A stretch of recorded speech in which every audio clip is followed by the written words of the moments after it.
de discernimiento. Dice el texto: son necesarias, existen diversas maneras de interpretar. Subsisten diversas maneras de interpretar. Y el magisterio no puede, no debe resolver con intervenciones magisteriales todos los asuntos. No debe, no puede. Lo importante es que lo sepa y lo diga. Y por eso reconoce que subsisten múltiples maneras de interpretar.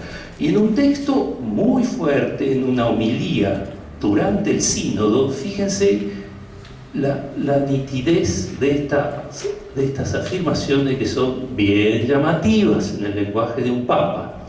Más allá de las cuestiones dogmáticas, claramente definidas por el magisterio, a ver si lo damos un poquito más todavía. Más allá de las cuestiones dogmáticas, claramente definidas por el magisterio, hemos visto también, esto es en el discurso de clausura, hemos visto también que lo que parece normal para un obispo de un continente puede resultar extraño, casi como un escándalo, para el obispo de otro continente. Lo que se considera violación de un derecho en una sociedad puede ser un precepto obvio e intangible en otra. Lo que para algunos es libertad de conciencia, para otros puede parecer confusión. Las culturas son muy diferentes. Pluralismo, pluralismo, pluralismo. Un claro acento del texto de Amoris Laetitia. Comparen los textos anteriores, notarán la diferencia cualitativa. Otro punto importante para un discernimiento: el valor del consenso. El texto, el Papa lo dice en más de una oportunidad, acerca del modo de tratar varias situaciones irregulares, dice el Papa por allí. Los padres sinodales alcanzaron un consenso general que sostengo. En la historia de la Iglesia el consenso ha sido vivido siempre como un factor tremendamente importante.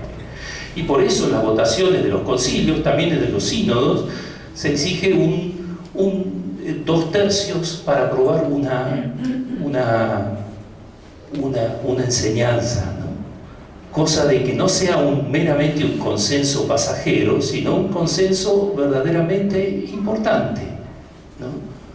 Las afirmaciones de los padres sinodales se votan y es necesario 2/3. Igual que cuando se hace la elección del obispo de Roma. Si el obispo de Roma no saca 77 votos, no sale elegido obispo de Roma. Es una elección, solo que con un sentido teológico, no simplemente de buscar una mayoría, sino de que los creyentes expresen mediante su voto su propio testimonio, discernimiento. Cuando se trata de la elección del obispo de Roma, el discernimiento es este: estoy delante de Dios, conozco el tiempo, los desafíos que tiene la Iglesia hoy, estas son las personas. ¿Quién es la persona que Dios quiere? Hay que elegir al elegido. ¿A quién eligió Dios que yo tengo que elegir? Entonces mi voto es un testimonio de fe, de discernimiento. Eso es votar en la Iglesia. Solo que, claro, si estos razonamientos siguen madurando, no votarán solo los cardenales y los obispos, sino habrá mayor participación popular, ¿no? En todo caso, en el consenso, fíjense, en el consenso la Iglesia siempre, desde los testimonios de la Escritura, del Nuevo Testamento, la Iglesia encuentra un signo del Espíritu.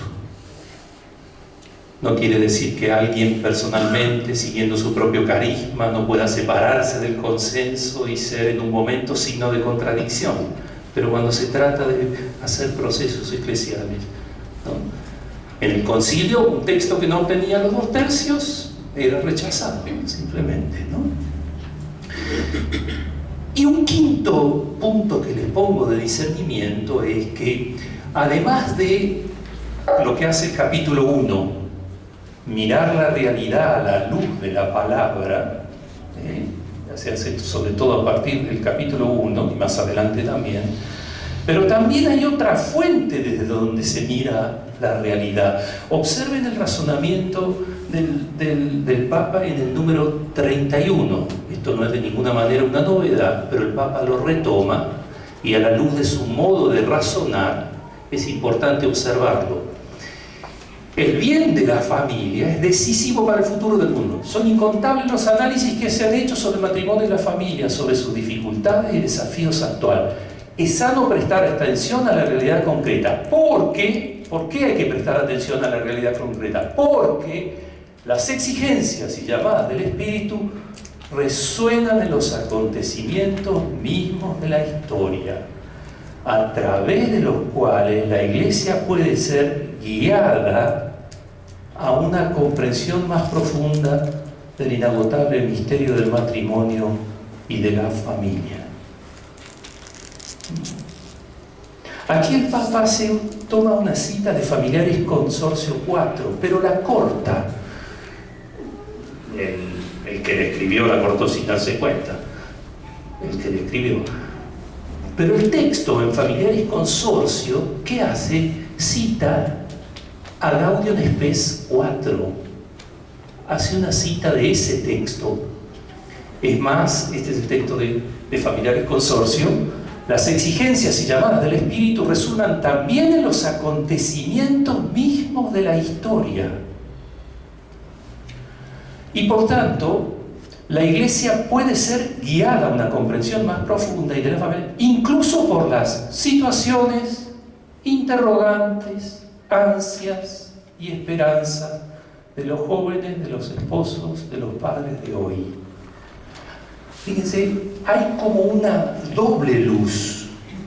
No solo la luz de la palabra que toma forma en la propia tradición eclesial, ante todo la Escritura y toda la gran tradición de la Iglesia, sino también la realidad, los acontecimientos mismos de la historia, las situaciones, los interrogantes, las ansias y las esperanzas.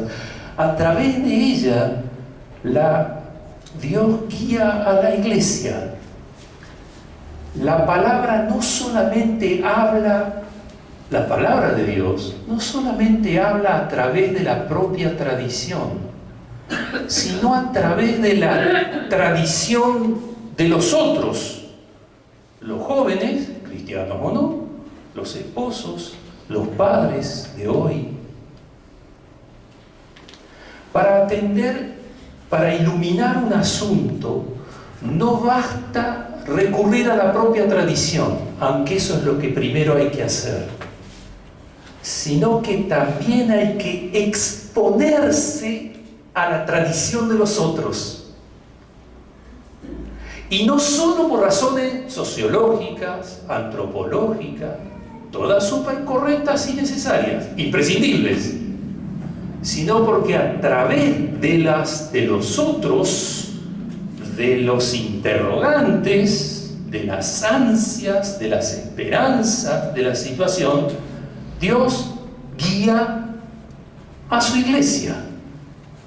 Fíjense, esta fue la forma de proceder del Vaticano II que los padres conciliares hicieron sin haberlo reflexionado. Pusieron en funcionamiento un método, una forma de proceder para abordar los más diversos asuntos, que tiene esta doble, diríamos así, esta doble fuente, que es recurrir a la propia tradición de la Iglesia, empezando por la Escritura, que es el testimonio escrito de la palabra, la Biblia. Pero la palabra no llega a nosotros solo por la Biblia, llega por múltiples instrumentos, también por un texto del Magisterio, por el sentido de la fe de los fieles, por la experiencia litúrgica, por el testimonio de los santos, por la enseñanza de los concilios, por el consenso de los teólogos, por la enseñanza de los padres de la Iglesia. Todos son canales por donde proviene una lucidez que el que quiere enfrentar un problema debe acudir. Son los llamados en la historia de la teología lugares teológicos. Cuando quiero argumentar, debo ir a esos lugares a buscar argumentos para matrimonio, familia, juventud, política, Trinidad, Eucaristía, palabra, ética, lo que quieran de la vida de la fe y de la teología. La propia tradición. Pero desde el Vaticano II,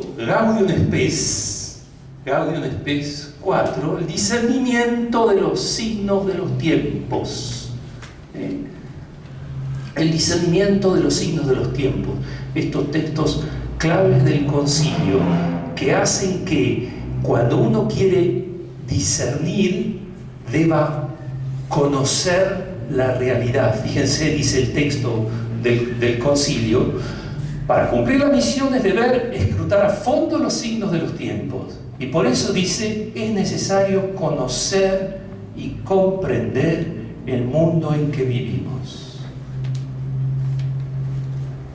Por eso el texto del Papa, situándose en esta tradición, tiene un capítulo sobre la situación. Es necesario conocer y comprender el mundo en que vivimos. Y por eso el pensamiento de la fe, el pensamiento de la teología, tiene que usar todas las ciencias que tiene a mano para entender la realidad, para comprender la realidad. Psicología, sociología, ciencias políticas, todas las formas que ayuden a entender la realidad, las personas, los problemas, etc.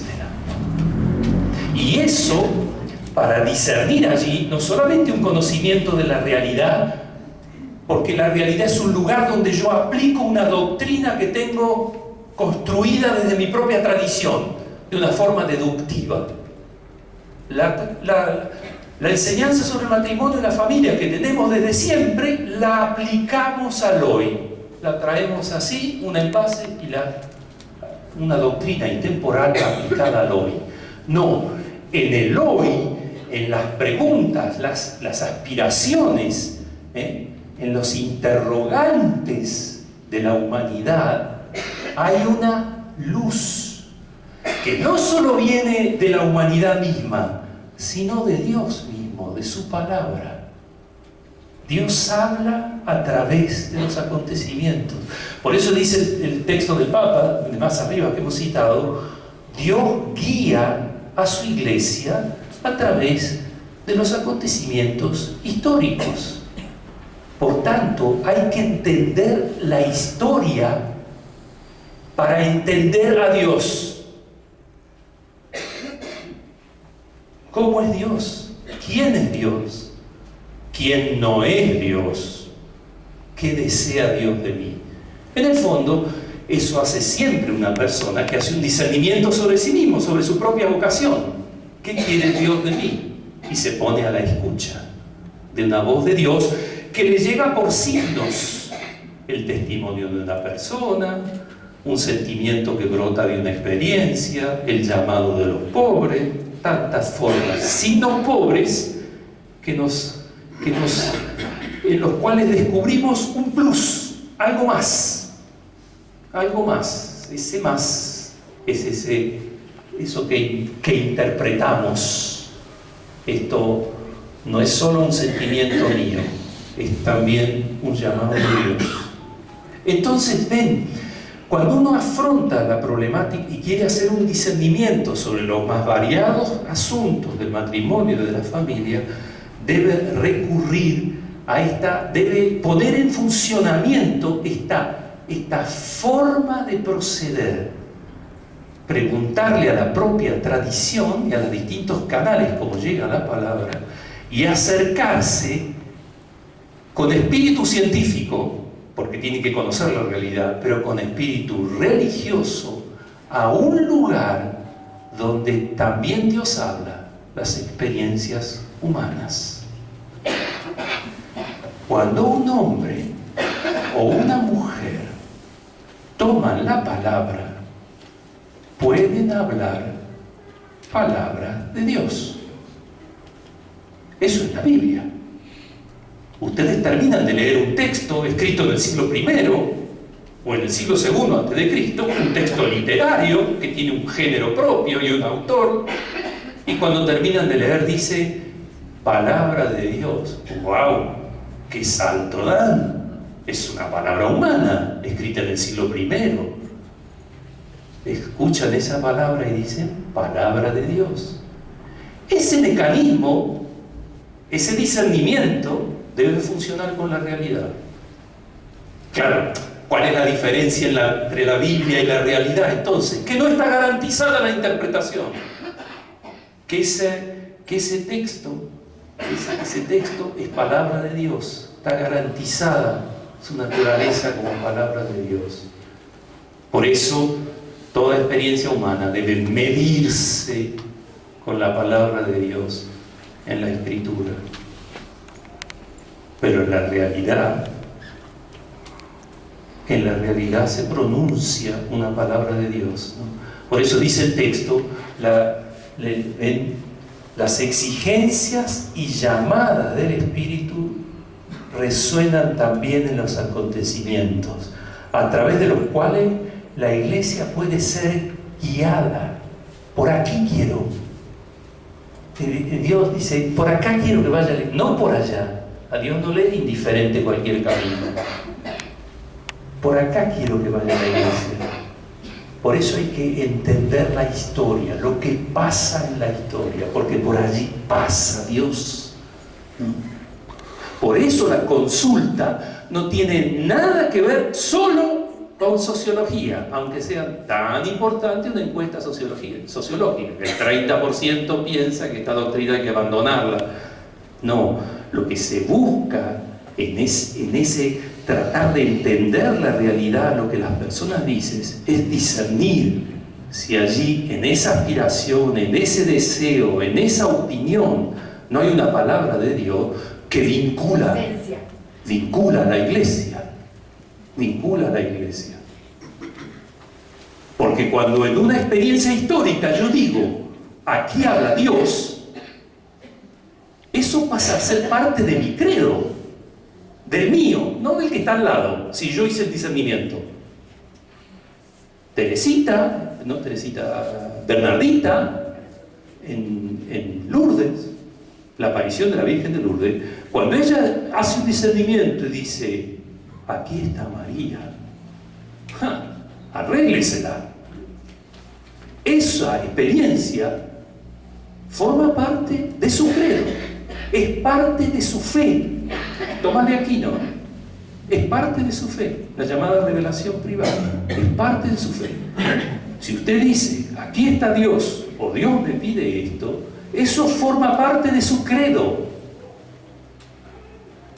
Y es a partir de una experiencia histórica. Por eso la iglesia tiene que tener una gran sensibilidad con su propia tradición para afrontar los problemas del matrimonio y de la familia, pero tiene que tener una sensibilidad exquisita para entender el mundo en que vive, porque es por ahí por donde Dios nos quiere decir, sí, es por acá, no por allá, es por acá. Por eso hay que acercarse a la realidad con espíritu religioso, análogo al que uno se acerca a la Biblia, porque uno lo que busca en la realidad es exactamente lo mismo en la Gaudium et Spes 44, en las múltiples voces de nuestro tiempo, la voz de Dios.